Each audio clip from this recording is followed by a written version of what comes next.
The next presentation, we will hear from Soyeon Shin, who will be giving us a presentation on gendering of Bodhisattva, images of Avalokitesvara in medieval and early modern Korea. She is with the National Museum of Korea, and she has been involved in many special exhibits. She has measured in the Wongaksaji 10-floor stone pagoda.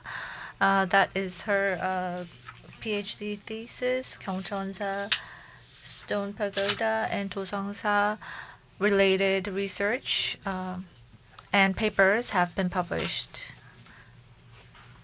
Please welcome Ms. Shin.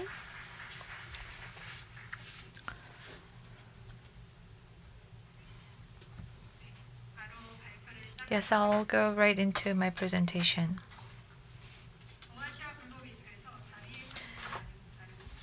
The symbol of benevolence, Kwanum, has various images overlapping, and it is portrayed in the sitting sculpture.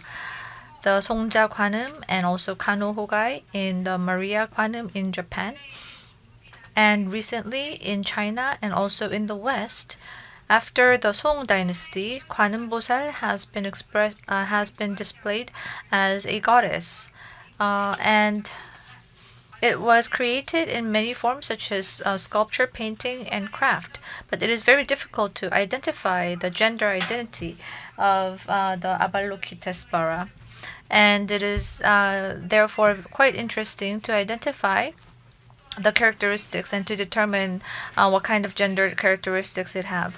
And to look at Avalokitesvara from a gender perspective may be too biased, trying to rule out the masculinity. So I would like to focus on a perspective that breaks away from dichotomy of male or female. So first, I would like to talk about the gender perspective, and then secondly, I would like to talk about the perspective of that took place in the past, and also the dichotomy of the gender characteristics. To look at Avalokitesvara from a gender perspective, we can look at two different ways.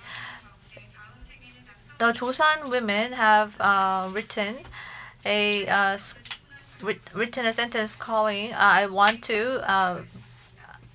hope to become a man in the next life.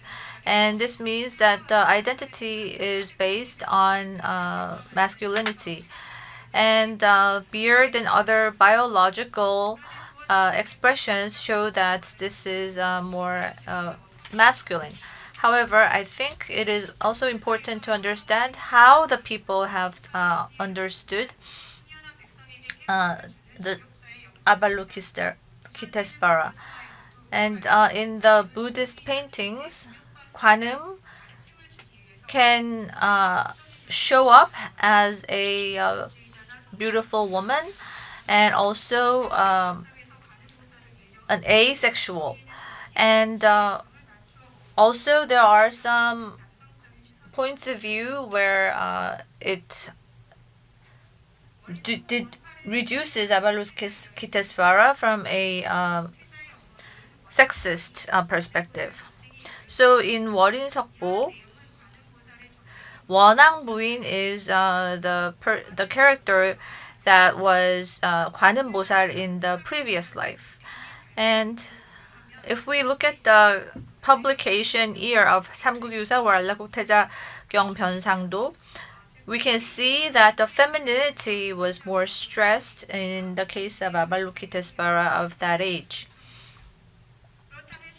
So if we actually see the Avalokitesvara in the actual sculpture and paintings of the time, what was the perspective? In 1364, Igok has published a poem, and the Kwanum in a white gown refers to the Avalokitesvara, and it is comparing this character as a woman with a beautiful hand. And it is portrayed in various forms such as sculpture, porcelain, and painting. And we can see that this is more of a secular viewpoint. So this shows the gender identity of Kwanum of that age. There is another expression other than the Kwanum in the white gown. It is shown in Taejo실록, and in 1408, this is where the young females were selected. All five females were selected, and they were ranked, and this is what Taejong said. It says that emotionless lady is often compared to a Kwanum. And it does not mean that Kwanum is regarded as a woman or a female, but the image of the Avalokitesvara is that it is quite stiff and not very feminine. So people of Goryeo and Joseon dynasty may have regarded the looks of the Kwanum as a female. In Far East Asia, regarding Kwanum as a female or can also be found in the Hindi stories, and also from the 10th century there was a trend where 수월 관음 and 백의 관음 were regarded as the most popular 관음. And in the case of Korea, there were very different icons of 관음, and 수월 관음 and 백의 관음 were the most popular. In the 13th century, the wooden Bodhisattva is a recreation of the Bottaraka San Kwanum Bosal. It has a very narrow face and very clear eyes and facial features, and it has a very delicate hand and fingers. The right knee is jerked up and the left knee is put down, and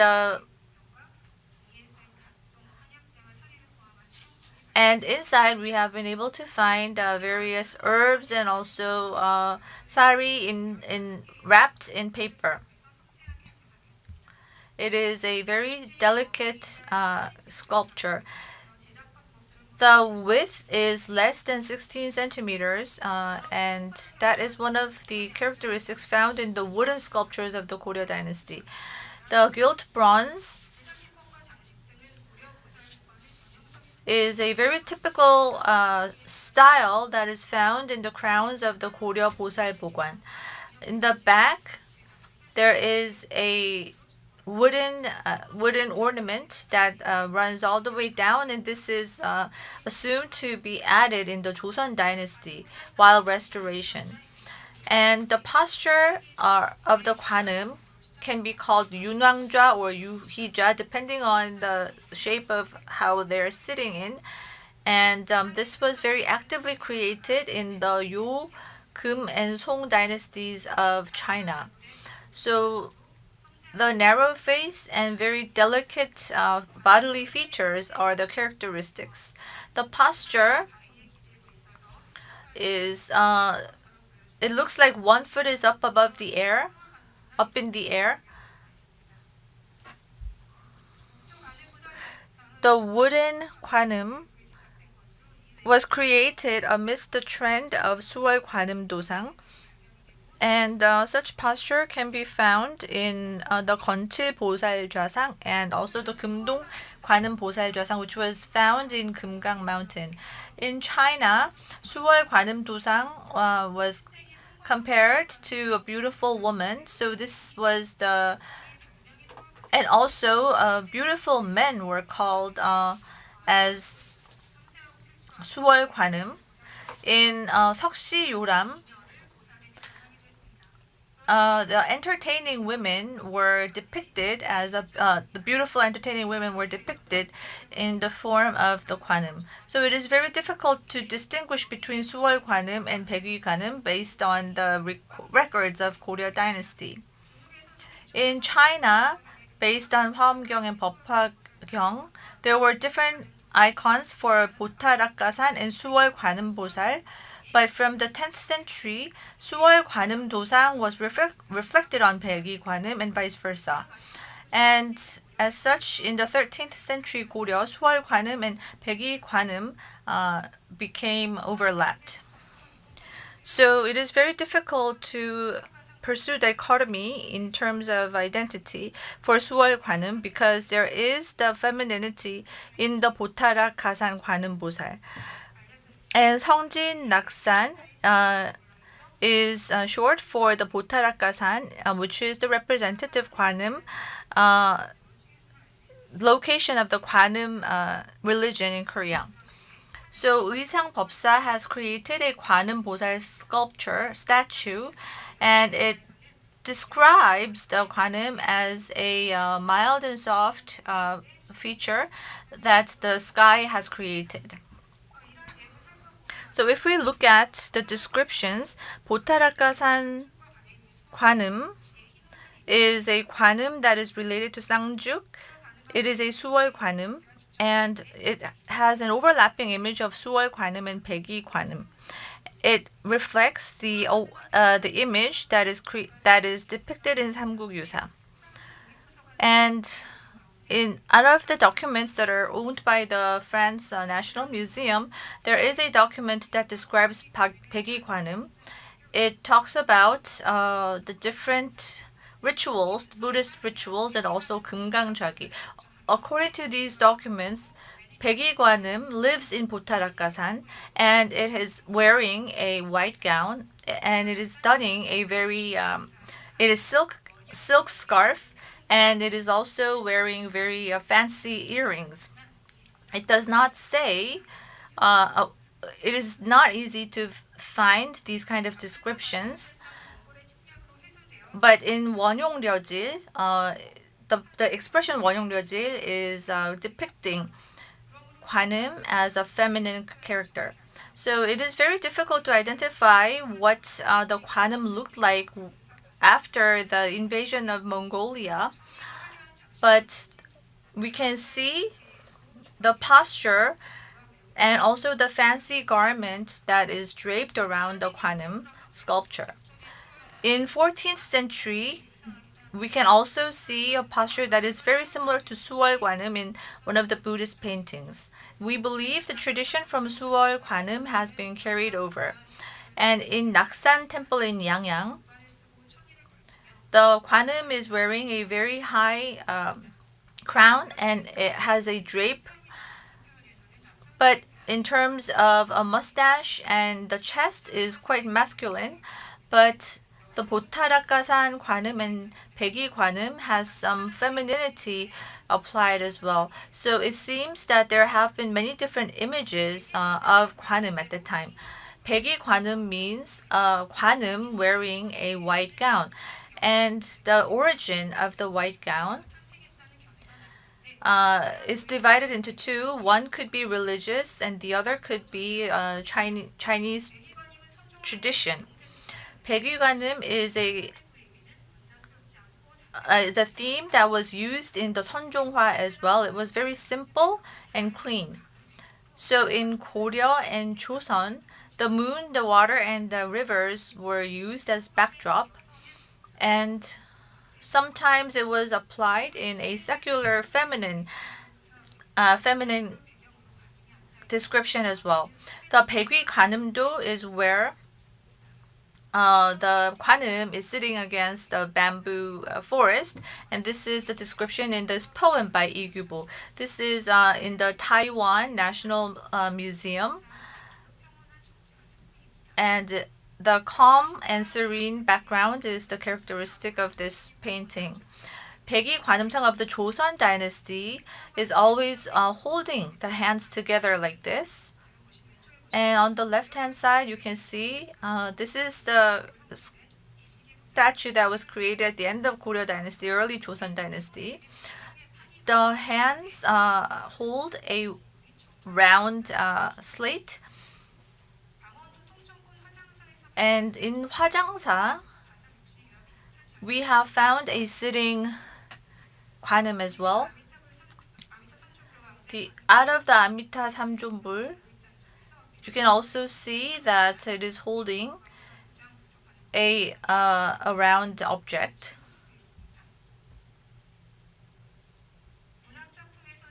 In the literature, we can see a character or some poem. In some poems, we can see that the 관음 is sitting against a shining moon. It is not depicted as a religious object or a religious target. During the Japanese colonial rule,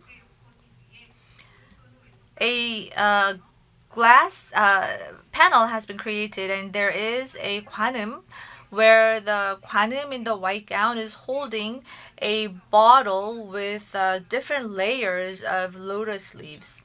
This is considered to be created at the end of Goryeo Dynasty and early Joseon Dynasty.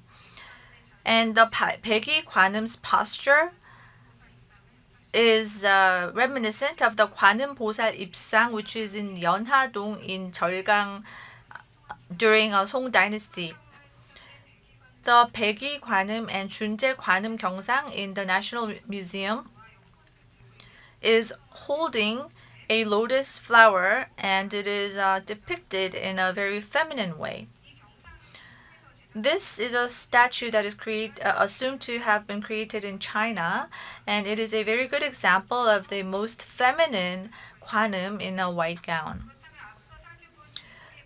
In Igok's literature, 관음 is a representation of a beautiful woman. What does this mean? There aren't many records left, but there are some porcelain 관음s as well. There is a white porcelain 관음 which is created during the Wan and Ming dynasty in China, and this is a secular representation of 관음. We believe that this was one of the sculptures, paintings, or craft that used the image of 관음 in a white gown. The various 관음 in white gown has continued as a trend, and you can see there is a 관음 on top of a bamboo tree, bamboo leaf. This is a feminine 관음 that is portrayed as a goddess. The 본종 관음 보살's posture and expression, as we have seen in the 윤왕자 관음 보살 좌상 after the 15th century, it is a very typical posture that we can see in the 관음. So what does the gender role play in looking at different styles of 관음? 관음 saves the public, and it is a benevolent figure. So to deal with the enemies, people have resorted to 관음, and also to overcome a disaster and difficulties, 수월 관음 was painted. So 수월 관음 was more of a, it was used to save themselves from all the disaster, and the 수월 관음상 was also used in creating the mirrors, which was used for Buddhist rituals. Another big role was the motherly figure, motherly love that 관음 had provided. In sculpture or painting, we have not been able to see such evidence, but there are some mirrors where 천수 관음 was portrayed as a figure with motherly love, and also it in of itself was a symbol of motherly love. 관음 보살's motherly love was used to help women conceive a child or also protect abandoned children as well. And these stories are found in the Samguk Yusa. And in China, Songja Kwanum or Songja Kwanum was a Kwanum that gave sons to families who needed sons. This is the story of Soyugi in China. Sonogong, they have met a monster, and Kwanum Bosai came to help them fight against the monster. This is a secular story, but it was also created into a stone pagoda. So the secularization of religion was found in this kind of story as well. In Korea, 송자 관음 or 성목 관음 did not show femininity. However, it was a figure that helped people conceive and also protect the born children. 대수구 다란이경, a part of 대수구 다란이경 was discovered, and the 대수구 다란이경 print was showed that the king was given a son, and also it saved the lives of children. So this was a reflection of the effect of Tarani. Let me try to conclude my presentation. The medieval and modern Kwanum Bosal sculpture does not show much femininity compared to Japan or China. However, it was not just a mere reverie for the general public, and there were very different gender-based perspectives for Kwanum. So Suwal Kwanum was sitting in some stones, but in the case of Botaraksan, there were some Kwanums that had overlapping images with the Kwanum in the white gown. The Kwanum in white gown had a lot of feminine characteristics. In the case of East Asia,